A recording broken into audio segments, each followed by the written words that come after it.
ये वीडियो आप सभी के लिए काफ़ी इंपॉर्टेंट है। आज की वीडियो में आप सभी को मैं जितने भी मोस्ट इंपॉर्टेंट आर्टिकल्स हैं जो बार बार एग्जाम में आपके पूछे जाते हैं, एसएससी के एग्जाम में पूछे जाते हैं, उन सभी आर्टिकल को इस वीडियो में कवर करने की कोशिश करेंगे। तो बहुत इंपॉर्टेंट वीडियो है। जितने भी एसएससी एमटीएस के एग्जाम देने वाले हैं या किसी भी आने वाले एसएससी के एग्जाम देने वाले हैं, उन सभी के लिए काफ़ी इंपॉर्टेंट है। तो आज एसएससी में पूछे गए मोस्ट रिपीटेड आर्टिकल कर रहे होंगे तो हम कवर करने की कोशिश करेंगे। छोटी सी वीडियो रखेंगे, 10 से 15 मिनट की वीडियो हम कोशिश करेंगे 10-15 मिनट के अंदर मोस्ट रिपीटेड आर्टिकल कवर करने की। तो आपको क्या करना है, सिंपली शुरू से लेकर लास्ट तक बने रहना है। और अगर आपको वीडियो अच्छी लगती है, लगता है कि हमारा काम बढ़िया है, तो आप कमेंट सेक्शन में जरूर बताएं और चैनल को सब्सक्राइब जरूर करें। तो वीडियो को स्टार्ट करते हैं बिना समय गवाए। तो सबसे पहला हमारा जो क्वेश्चन दे रखा है आज का, ठीक है, सबसे पहला क्वेश्चन दे रखा है, भारतीय संविधान के किस अनुच्छेद में कहा गया है कि भारत का एक राष्ट्रपति होगा। कहाँ कहा गया है, किस संविधान में कहा गया है? इसका आंसर होगा अनुच्छेद 52 में कहा गया है। कहाँ कहा गया? अनुच्छेद 52 में, ठीक है। भारतीय संविधान के अनुच्छेद 52 में कहा गया है कि भारत एक राष्ट्रपति होगा। भारतीय संविधान में राष्ट्रपति से संबंधित विभिन्न अनुच्छेद, ठीक है। तो यहाँ से मैं कुछ आपको अनुच्छेद याद करा रहा हूँ, साथ साथ में हम याद करते चलेंगे कि हम ज़्यादा से ज़्यादा आर्टिकल कवर कर सकें, ठीक है। तो यहाँ पे अनुच्छेद 54 का मतलब होता है राष्ट्रपति का निर्वाचन। अनुच्छेद 54 का क्या होता है? राष्ट्रपति का निर्वाचन। अनुच्छेद 55 का होता है राष्ट्रपति के निर्वाचन की रीति। अनुच्छेद 56 राष्ट्रपति की पदाविधि। अनुच्छेद 58 राष्ट्रपति निर्वाचित होने के लिए योग्यताएं, ठीक है। अनुच्छेद 59 राष्ट्रपति पद के लिए शर्तें। तो ध्यान से वीडियो आपको देखते चलना है, सब कुछ याद हो जाएगा। अगला दे रखा है कि भारत के संविधान के निहित में से कौन सा अनुच्छेद अल्पसंख्यकों के हितों के संरक्षण से संबंधित है, ठीक है। इसका आंसर होगा अनुच्छेद 29। अनुच्छेद 29 जो है अल्पसंख्यकों के संरक्षण से संबंधित है। अनुच्छेद 42 क्या होता है? तो राज्य काम की मानवोचित दशाएं उपलब्ध कराएगा, जैसे मातृत्व अवकाश, ठीक है। अनुच्छेद 18 क्या है? अनुच्छेद 18 में बताया गया कि अनुच्छेद उपाधियों के अंत की घोषणा करता है। अनुच्छेद 24 14 वर्ष से कम उम्र के बच्चों को खतरनाक कारखानों में लगाने से मना करता है, ठीक है। आगे बढ़ते हैं। तो अगला देखा, भारत के संविधान में किस अनुच्छेद में कौन सा अनुच्छेद जो 6 से 14 वर्ष की आयु के सभी बच्चों की मुफ्त और अनिवार्य शिक्षा से संबंधित है? तो कौन है? 21A, ठीक है। कौन सा है? 21A। आगे बढ़ते हैं। अगला क्वेश्चन दे रखा है हमारा, भारत के संविधान के लिखित में से कौन सा अनुच्छेद उपाधियों का उन्मूलन से संबंधित है? तो इसका आंसर हो रहा है अनुच्छेद 18। तो यहाँ पे देख लेते हैं अनुच्छेद 5 क्या है? अनुच्छेद 5 है संविधान के प्रारंभ में नागरिकता। अनुच्छेद 26 है धार्मिक कार्यों के प्रबंध की स्वतंत्रता। अनुच्छेद 26 है धार्मिक कार्यों के प्रबंध की स्वतंत्रता। आगे बढ़ते हैं। अगला दे रखा है अनुच्छेद 43, ठीक है। अनुच्छेद 43, अनुच्छेद 43 में क्या है कि राज्य सभी को काम देने के लिए कुटीर उद्योगों का विकास करेगा। राज्य सभी को काम देने के लिए कुटीर उद्योगों का विकास करेगा। अनुच्छेद 40 देखा है राज्य पंचायतों का गठन करेगा। राज्य पंचायतों का गठन करेगा। अगला देखा है भारतीय संविधान में कौन सा अनुच्छेद कानून के समझ समानता प्रदान करता है? तो इसका होगा अनुच्छेद 14। अनुच्छेद 14। आगे बढ़ते हैं। अगला देखा, भारत के संविधान के निम्नलिखित में से कौन सा अनुच्छेद समानता के अधिकार से संबंधित है? कौन सा अनुच्छेद है? इसका आंसर होगा 14 से 18 तक का अनुच्छेद जो है उस समानता के अधिकार से संबंधित है, ठीक है। आगे बढ़ते हैं। तो अगला दे रखा है हमारा जो क्वेश्चन है, जो भी मैं इंपॉर्टेंट आर्टिकल है इसको कवर हम करेंगे सबसे पहले, ठीक है। यहाँ पे देख सकते हो कि यहाँ पे दे रखा है संविधान का निम्न में से कौन 98 अनुच्छेद का होता है संसद का सचिवालय। अनुच्छेद 100 क्या है? तो अनुच्छेद 100 है सदनों में मतदान, व्यक्तियों के होते हुए भी सदनों की कार्य शक्ति और गुणपूर्ति, ठीक है, गणपूर्ति, ठीक है। आगे बढ़ते हैं। अनुच्छेद 102 क्या है? सदस्यता के लिए निरर्हताएं, ठीक है। भारत सरकार के अंतर्गत लाभ का पद रखने के लिए संसद के किसी भी सदन के सदस्य की अयोग्यता के संबंध में विवरण प्रदान करता है। अनुच्छेद 104 है कि अनुच्छेद 99 के अधीन शपथ लेने या प्रतिज्ञान करने से पहले या हित न होते हुए भी अनिर्हित किए जाने पर बैठने और मत देने के लिए शक्ति, ठीक है। अगला देखा है हमारा, भारतीय संविधान में कौन सा अनुच्छेद राज्य को उपाधियां प्रदान करने से रोकता है? तो अनुच्छेद 18 हो, ठीक है। आगे बढ़ते हैं।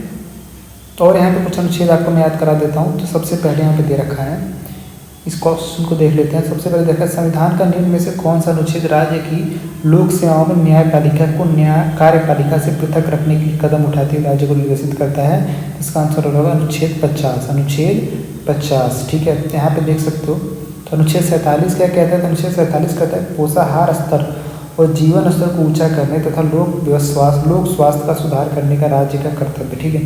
अनुच्छेद 37 कहता है कि डीपीएसपी संबंधी प्रावधान किसी भी न्यायालय द्वारा परिवर्तित नहीं किया जा सकता, लेकिन निहित सिद्धांत शासन व्यवस्था में मौलिक प्रकृति के होंगे। अनुच्छेद 57 कहता है राष्ट्रपति के पुनर्निर्वाचन के लिए पात्रता शर्त। ठीक है, अगला देखा भारतीय संविधान के अनुच्छेद 57 में क्या कहा गया है, तो 57 में क्या कहा गया है, इसका आंसर हो रहा होगा ये। ठीक है, एक व्यक्ति जो राष्ट्रपति के पद पर है या पहले इस पर रह चुका है, इस संविधान के अन्य प्रावधानों के अधीन वो इस पद पर फिर से चुनाव के लिए पात्र होगा। ठीक है, आगे बढ़ते हैं। अगला देखा है हमारा भारतीय संविधान का अनुच्छेद 32 किससे संबंधित है। अनुच्छेद 32 किससे संबंधित है, तो संवैधानिक उपचार का अधिकार से संबंधित है अनुच्छेद 32। ठीक है, यहाँ पे कुछ अनुच्छेद और दे रखे हैं, देख लेते हैं। तो सबसे पहले यहाँ पे दे रखा है कि भारतीय संविधान का कौन से अनुच्छेद राज्यों में राज्यपालों का प्रावधान करता है। ठीक है, प्रावधान करता है, इसका कौन सा अनुच्छेद हो रहा होगा, तो इसका हो रहा होगा अनुच्छेद 153। अनुच्छेद 153 प्रत्येक राज्य के लिए एक राज्यपाल होगा, परंतु एक ही व्यक्ति को 2 या 2 से अधिक राज्यों का राज्यपाल नियुक्ति किया जा सकता है। ठीक है, अगला देखा अनुच्छेद 148 के बारे में जान लेते हैं। अनुच्छेद 148 मतलब है भारत का नियंत्रक महालेखा परीक्षक। ठीक है, अनुच्छेद 136 है अपील के लिए उच्चतम न्यायालय की विशेष इजाजत। अनुच्छेद 136। अनुच्छेद 124 उच्चतम न्यायालय की स्थापना और गठन।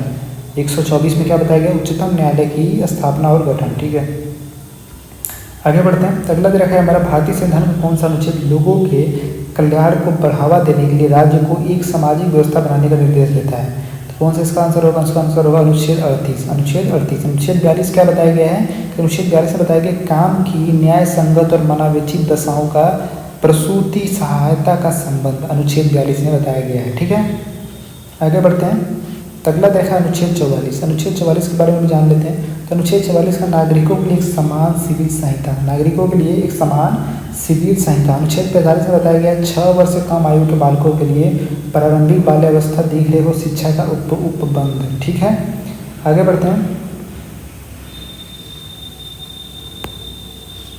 अगला जो हमारा दे रखा है, ठीक है,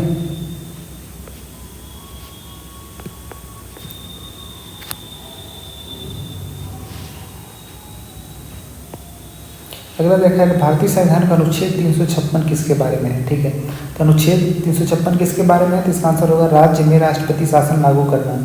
अनुच्छेद 356 किसके बारे में है, तो राज्य में राष्ट्रपति शासन लागू करने के संबंध में है। अगला देखा है भारतीय संविधान का अनुच्छेद 51A 51 एक निम्न में से किससे संबंधित है। इसका आंसर होगा मूल कर्तव्य से। किससे संबंधित है, मूल कर्तव्य से। अगला देखा है भारत कौन सा अनुच्छेद प्रत्येक नागरिक के मौलिक कर्तव्यों को निर्दिष्ट करता है। तो इसका आंसर होगा अनुच्छेद 51 है। अनुच्छेद 51 है। आगे बढ़ते हैं। तो अगला देखा है हमारा भारतीय संविधान का कौन सा अनुच्छेद राज्यपाल की सभी कार्यपालिका शक्तियों से संबंधित है। तो अनुच्छेद 154। ठीक है, अनुच्छेद 157 क्या है, तो राज्यपाल नियुक्ति होने के लिए हकदार है। अनुच्छेद 156 है राज्यपाल राष्ट्रपति के प्रसाद पर धारण करेगा। अनुच्छेद 150 है संघ और राज्यों के लेखाओं का प्रारूप। 150 क्या है, संघ और राज्यों के लेखाओं का प्रारूप। अगला देखा भारतीय संविधान किस अनुच्छेद में कहा गया कि सर्वोच्च न्यायालय अभिलेख न्यायालय होगा। ठीक है, कहाँ कहा गया है, किस अनुच्छेद में, इसका आंसर होगा अनुच्छेद 129 में कहा गया है कि सर्वोच्च न्यायालय अभिलेख न्यायालय होगा। अगला देखा भारतीय संविधान किस अनुच्छेद में कहा गया है कि संघ कार्यपालिका से संबंधित है। संघ की कार्यपालिका, भारतीय संविधान के कौन सा अनुच्छेद संघ की कार्यपालिका से संबंधित है। तो इसका आंसर होगा अनुच्छेद 33 से 38 से 50 जो है अनुच्छेद जो है संघ की कार्यपालिका से संबंधित है। 38 से 50 ध्यान रखना है आपको। अगला रखा है भारतीय संविधान का कौन सा अनुच्छेद कुछ मामलों में बंदीकरण और कैद से संरक्षण प्रदान करता है।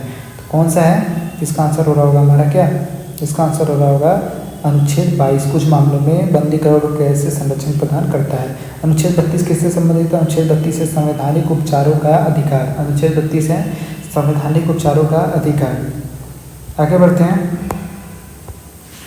अगला देखिए भारत का संविधान का अनुच्छेद 301 किससे संबंधित है। 301 संबंधित है हमारे संपत्ति का अधिकार से। अगला देखिए भारतीय संविधान का अनुच्छेद 360 में क्या प्रावधान है, तो इसका आंसर होगा वित्तीय आपातकाल से। ठीक है, आगे बढ़ते हैं। तो अगला देखा निम्न में से कौन सा अनुच्छेद सांसदों के विशेषाधिकार से संबंधित है। तो अनुच्छेद 105 जो है सांसदों के विशेषाधिकार से संबंधित है। ठीक है, यहाँ पे कुछ और मैं आपको बता देता हूँ इंपॉर्टेंट आर्टिकल्स और भी देख लेते हैं। तो यहाँ पे दे रखा अनुच्छेद भारतीय संविधान के नियम में से कौन सा अनुच्छेद कारखानों में बच्चों को रोजगार पर प्रतिबंध करता है? इसका आंसर होगा अनुच्छेद 24। ठीक है, तो अनुच्छेद 27 का भी देख लेते हैं। अनुच्छेद 27 है धार्मिक कार्यों पर कर का निषेध। अनुच्छेद 34 का भारत के किसी राज्य क्षेत्र में सेना विधि के लागू होने पर संसद की विधि बनाने की शक्ति के बारे में। अनुच्छेद 35 से विधि बनाने की शक्ति सिर्फ संसद की होगी, राज्य विधानमंडलों की नहीं। ठीक है, तब यहाँ पे दोस्तों मेरे आपको जो मोस्ट इंपॉर्टेंट आर्टिकल थे ज़्यादा से ज़्यादा कोशिश की है कवर करने की, और साथ साथ में वीडियो को भी हम छोटा करने की कोशिश करते हैं, क्योंकि आप पूरी वीडियो देख सकते हैं। यहाँ तक वीडियो देख रहे हो तो बहुत अच्छी बात है। एक बार इस वीडियो को और भी आप रिपीट कर सकते हो, जिससे कि आपको और अच्छे तरीके से फिर से एक बार रिपीट हो जाएगा, तो और भी आपको अच्छे तरीके से याद हो जाएगा। वीडियो कैसी लगी कमेंट सेक्शन में बताइए। तब तक